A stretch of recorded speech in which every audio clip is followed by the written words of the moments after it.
James Anderson কাণ্ডে রবীন্দ্র জাদেজার জরিমানা নিয়ে ইতিমধ্যেই শুরু হয়েছে বিসিসিআই আইসিসি সংঘাত। এবার নিজের পছন্দের ক্রিকেটারের পাশে দাঁড়ালেন স্বয়ং মহেন্দ্র সিংহ ধোনিও। জাদেজা প্রসঙ্গে ক্যাপ্টেন কুলের গলায় চেনা আগ্রাসন।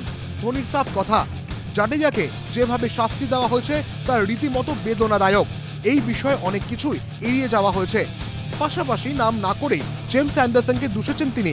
ধোনি বলেছেন, সেদিন আম্পায়ার মধ্যাহ্নভোজের বিরতির ঘোষণার পর আমরা প্যাভিলিয়নের দিকে হাঁটতে শুরু করি। তখনই জাদেজাকে লক্ষ্য করে একজন গালিগালাজ করে। তার নাম আমি নিতে চাই না। পরিস্থিতি নিয়ন্ত্রণে আনতে আমায় হস্তক্ষেপ করতে হয়।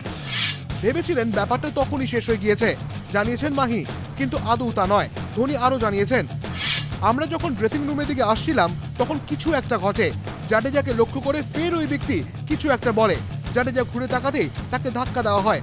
ভারসাম্য হারিয়ে প্রায় পড়ে যাচ্ছিল সে। কারো মন্তব্য শুনে ঘুরে তাকালেই তার শাস্তিযোগ্য অপরাধ হয়ে যায়? প্রশ্ন ধোনির মুখে।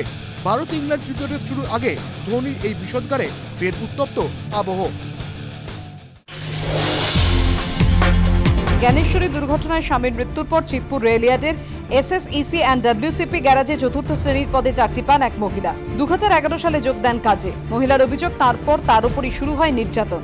জিতলাল নামে চিতপুর রেলইয়ার্ডের এক প্রভাবশালী কর্মী ও তার কয়েকজন সঙ্গী রেলইয়ার্ডের বিভিন্ন জায়গায় ওই মহিলাকে একাধিকবার ধর্ষণ করে বলে অভিযোগ। মোবাইলে সেই ছবিও তুলে রাখে অভিযুক্তরা। মহিলার দাবি, মুখ খুললে মেরে ফেলার হুমকিও দেওয়া হয় তাকে। অভিযোগ, হুমকি দেওয়া হয় মোবাইলে তোলা ছবি ইন্টারনেটে ছড়িয়ে দেওয়ারও। এরই মধ্যে জানুয়ারিতে মহিলার দ্বিতীয়বার বিয়ে হয়। অভিযোগ, বিয়ের পর থেকে জিত এবং তার সঙ্গীদের অত্যাচারের মাত্রা আরও বেড়ে যায়। স্বামীকে সব জানিয়ে সংসার ভেঙে দেওয়ার ভয় দেখিয়ে মাস 5 আগেও ফের তাকে ধর্ষণ করা হয় বলে মহিলার অভিযোগ। সম্প্রতি গর্ভবতী হয়ে পড়েন মহিলা। তার দাবি, কদিন আগে ফের রেলইয়ার্ডে গেলে 5 মাসের অন্তঃসত্ত্বা অবস্থাতেও ফের তাকে ধর্ষণ করা হয়। বাধা দেওয়ায় মারধর করেন জিত এবং তার বন্ধুরা। মহিলার দাবি, সন্তান মারা যেতে পারে এই দোহাই দিয়েও মেলেনি রেহাই। তবে দুঃস্বপ্নের শেষ এখানেই নয়। মহিলা এবং তার স্বামীর দাবি, প্রথমে সব শুনেও অভিযোগ নেয়নি চিতপুর জিআরপির আউটপোস্ট।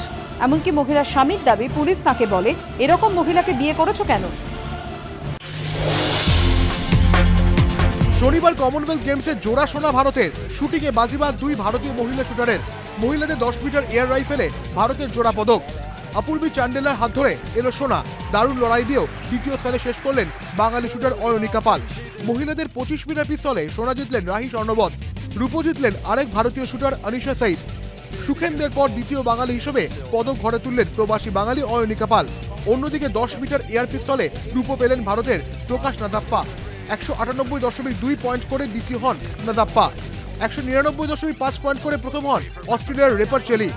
এদিকে পুরুষদের হকিতে স্কটল্যান্ডকে 6-2 গোলে হারিয়ে কমনওয়েলথ গেমসে টানা দ্বিতীয় ম্যাচে জয় পেল ভারত।